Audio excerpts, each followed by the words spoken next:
Are you willing to play a little bit? All right, I'm not really convinced about this. Yeah.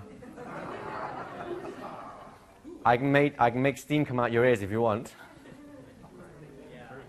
Yeah, do me, do me. What aren't you doing that needs steam to come out before you've done that? Because after the exercise, you won't be feeling this way, you'll be beyond that, won't you? That's right. So we're going to come up with a couple of very simple statements.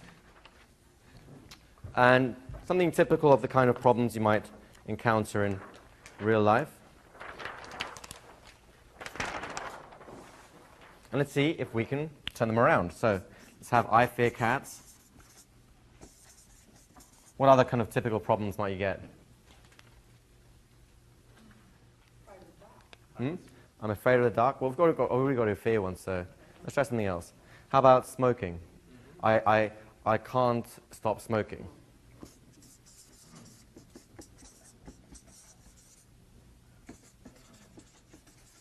Okay, give me one more so we have some variation. I eat when I'm bored. Ha! Beautiful, I like that. Because no one does that, do they?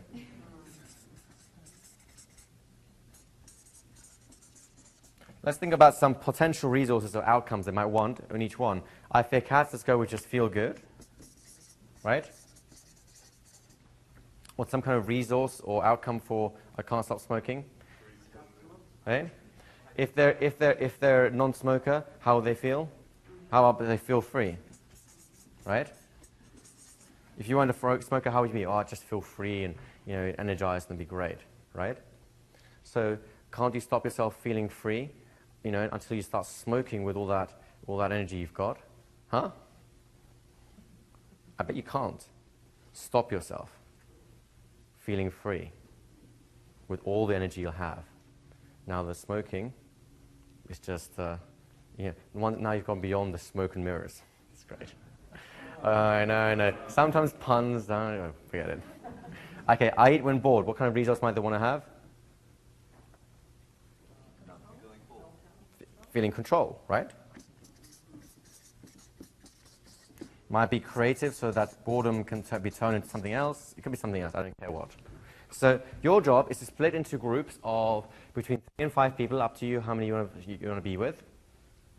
And take each one of these 3 things and then just throw them out there and just see what happens, right? I'm going to put this up somewhere so you can see it. Actually,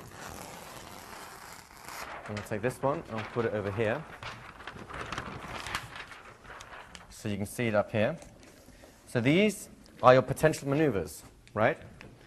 Really, you've been doing this all day anyway with the non-awareness set. It's just a slightly different way of doing it, right? Because now, rather than using an actual sensation or a part of their current experience, you're using the problem. You're basically doing a non-awareness set on the problem, right? It's just you're using more versions of your maneuvers. So 3 things. Write down what really tickled your fancy in terms of something happens and everyone starts laughing, everyone goes, that's great. Just write it down so you can share it with the group later. But try all these 3 things. Try mixing the order up around. Try mixing the resources with the problem at the same time. Try changing the senses. If they're externally oriented, going to internal, background, foreground. What's behind the cats, which you aren't seeing, whilst the fear that used to trouble you just starts dissipating into good feelings. Huh? What's behind the cats? Come on. What's behind the cats? Which when you stop feeling fear, it just feels good. Starts the foreground, you're going into the background, right? It doesn't matter. You're going to get a sense of what we're doing.